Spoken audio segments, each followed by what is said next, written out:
Vanakkam, Namaste, and blessings to everyone. This is Dr. Bairavee Balasubramanian, PhD, the Sky Priestess. So, there's some stuff going on right now which I thought all of you should know about anyway. Yesterday, we basically saw the sun, yesterday being the 14th of July, we basically saw the sun at 22 degrees Cancer opposite Jupiter at 22 degrees Capricorn. That in itself is not a bad thing. But on the same day, we also saw Mars at 9 degrees of Aries conjunct Chiron at 9 degrees Aries, and that can be a little problematic. But what's really kicking up a storm right now is today, the July the 15th, we see the sun at 23 degrees Cancer, this time opposite Pluto at 23 degrees Capricorn. So that is really bringing up the collective density. And we would certainly have felt this energy building up from yesterday at the very, very least. So these energies really bring back whatever we were working on around the eclipse because, Pluto and Jupiter haven't moved that far since then. It asks us to look at our relationship with the superstructure, with banks, with governments, with the idea of careers, of pathways of being. How do we relate to family of origin? Where do we find home? Where do we find belonging? What road do we take for our future? All these kinds of questions keep churning up and coming up. And there's also a lot of triggering happening, a lot of triggering. Now, it doesn't help that tomorrow, on July the 16th, we're going to be seeing the sun at 24 degrees Cancer, then squaring Eris at 24 degrees Aries. In fact, what we're seeing between July 14 and 16 is a grand cardinal cross. Now, you might say, hang on, what's the last point? So we got the sun in Cancer, we got Eris and Aries, we got Jupiter and Pluto and Capricorn, and then we got a couple of fixed stars that I don't normally talk about between 21 and 22 degrees Libra. And those are the kinds of energies which, long story short, they kind of challenge us with the old ways. When I say the old ways, I'm not talking about that now mythical idea of an indigenously led past that honored women. No, I'm talking about the stuff that came in between. Whatever humanity has been experiencing these past few thousands of years, it's the old ways of doing and of performing energy work, the old ways of devaluing certain bodies, certain genders, certain sexualities, the old ways of saying this person has to take a sacrifice for that person, the old ways of saying, but it's the way it's always been done. All of these kinds of insecurities are coming up. They're coming up big time. And you're going to be seeing it, well, you would have already seen it yesterday, today, you're certainly going to be seeing it tomorrow as well. So really, if you were to ask me, okay, fine, all of this stuff is happening, this isn't great, but it's a good opportunity to process stuff. So what should I be doing? Honestly, I would be saying check in with your feelings. Listen to your emotions. Sit with what you are actually feeling. You don't need to put it out there. You don't need to try and fix a situation that's been, in process for several, God knows how many thousands of years. You can't fix everything overnight. So it's actually better for you to be sitting just with your emotional body, your energy, sit with it, feel into it, do things that bring you to that space of security and solidity, whatever that is for you. For some of you, it might be having a family meal. For some of you, it might be watching a movie. For some of you, it might be cuddling up with your favorite blanket. Whatever it is, do it.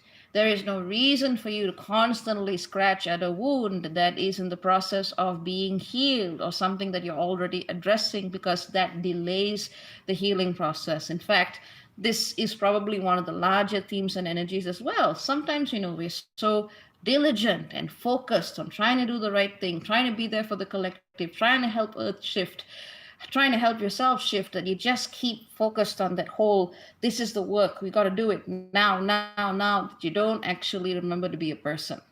So this is a time where no matter what is going on, this is assuming you've been diligent about your work so far, take a break. You can't fix a situation in a day.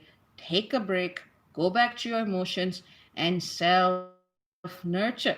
That would be what I would say would be one of the best things that you could do right now. Self-nurture, invest in yourself a bit more. Just because, I've been noticing it. People have been trying to fly at me with all kinds of weird triggers that I have nothing to do with. And I'm just like, it's got nothing to do with me. This is a waste of my energy. Goodbye. I got to get back to work. Now, there's some things that I want to process. There's some things that I want to go through, but that's my choice. choice, as opposed to being triggered or forced to go into something that's none of my business. So, just have that in mind as you are going through these next few days. Now, there's something else I wanted to talk to you about, and that is the energy of Psyche.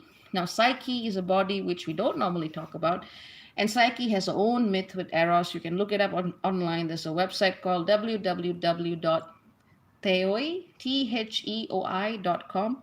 Great resource for Greek mythology. Will give you a lot of insight into the astrological bodies named after figures in Greek mythology.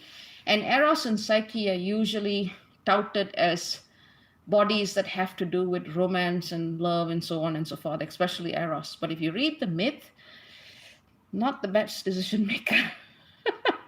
Certainly not someone I would want writing my relationships. Psyche's energy is very much one which I would see as the kind of impulses we feel that lead us to make certain decisions on our journey.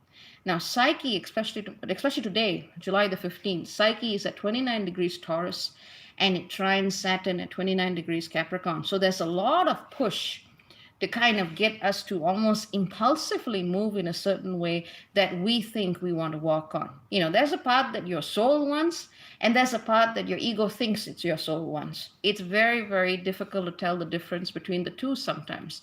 It's a really good day to be asking yourself, are you working from ego? Are you working from spirit? Are you working from your heart? Are you not sure where you're working from? Which is a perfectly valid question. What is the level of consciousness you're using to make key decisions in your life right now? If you're rubbing up against someone or something or some institution that you associate as having power, check in with your motivations. Why are you doing it, and are those motivations still valid? On top of all of that, July the 15th, we also see Neptune at 20 degrees Pisces in conjunct Thereus, the hunter stalker, at 20 degrees Leo. Definitely a good day to practice greater psychic protection, especially if you have kids. Whether it's carnelian in the bedrooms or some lepidolite, Lepidolite. Pay attention to what your kids are saying. Pay attention to the inner child within. It is a day where you can kind of find a greater sense of vulnerability coming up. Now, I talk about this a lot more in my Tier 23 program, but irrespective of whether you're subscribed, the most important things I will most certainly still be sharing with the public, because I'm doing this as for my own reasons, So like I said, that's July the 15th. July the 16th, you got the Sun squared Aries. July the 17th, you got Psyche entering Gemini. I'm not excited about this. With Psyche entering Gemini, and I don't really, when it comes to Gemini, I look at it and I go, oh dear, because Gemini has this tendency of going any direction. It doesn't really think as a sign. I'm sure there are many Geminis who've developed discernment and groundedness over time, but it's something they have to work at, unless they have other alignments that help them find that discernment and practical groundedness and emotional connectivity, from the get-go. If they don't have that, it can be very difficult. When Psyche enters Gemini, she's going to be there till April next year.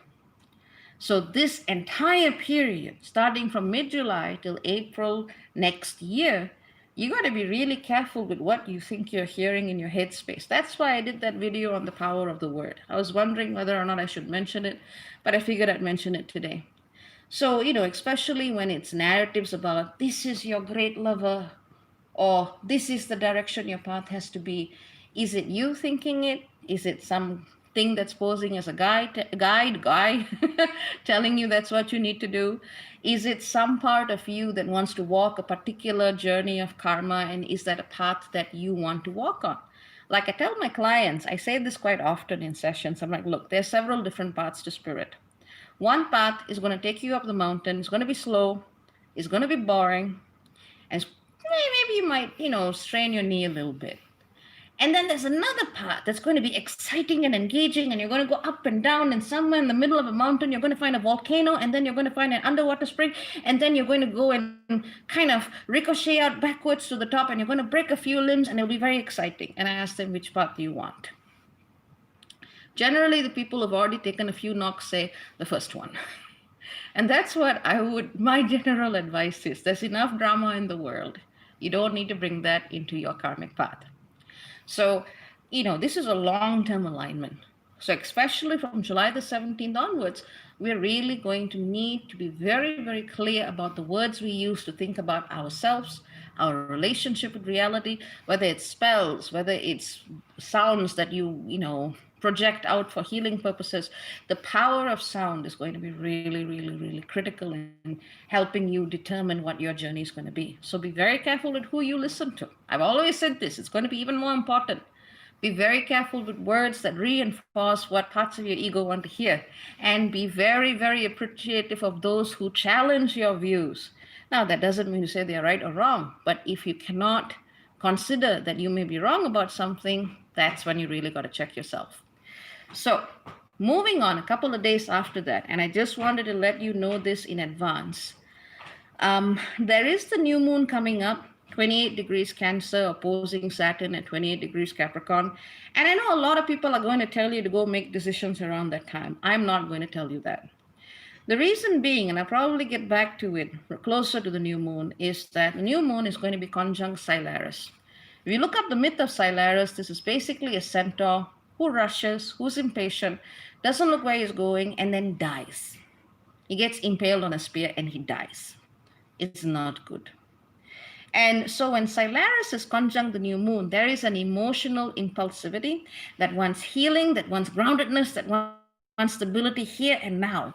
And it's willing to commit to anyone or anything that wants to do that.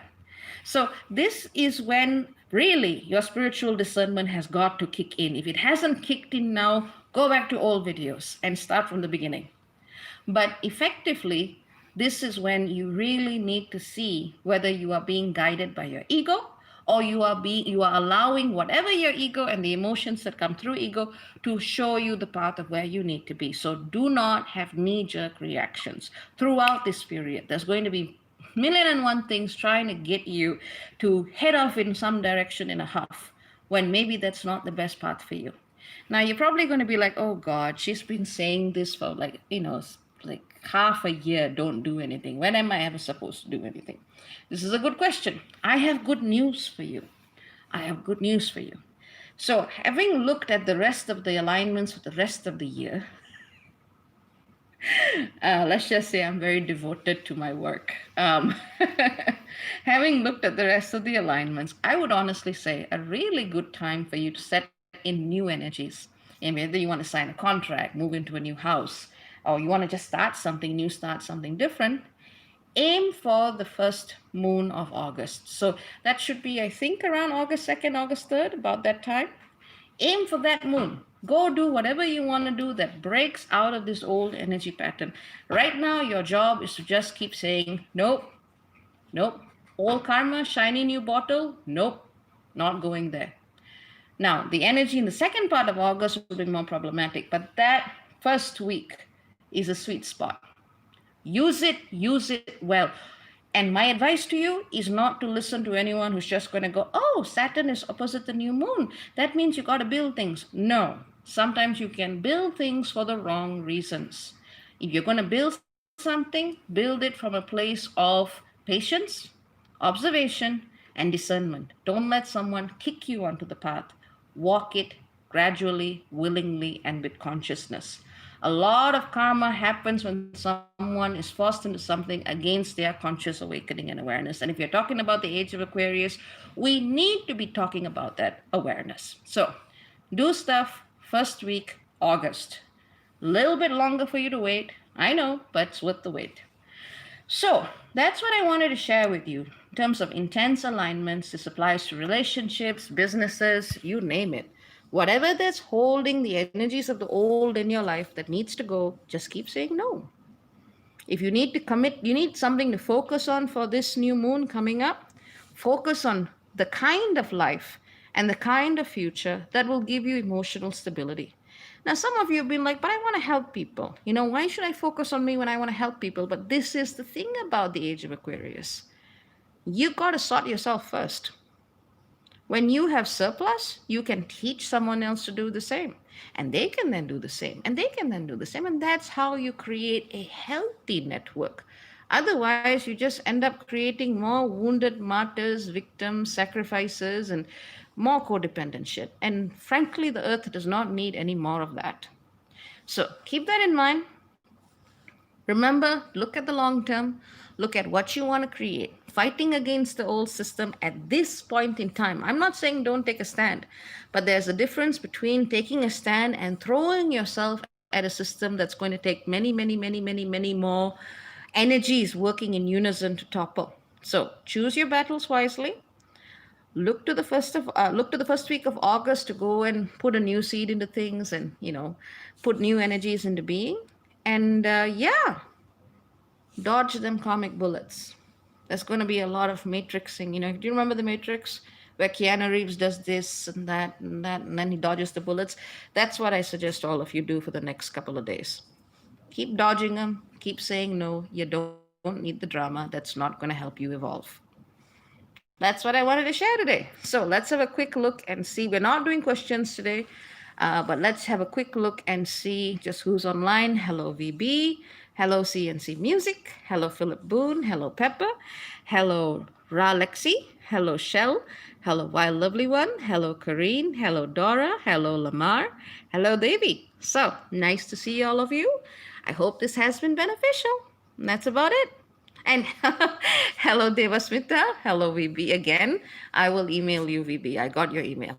All right. So that's about it. Many blessings. Lots and lots and lots of love. Quick hello to Tanya. And yeah, ciao ciao for now. Bye bye.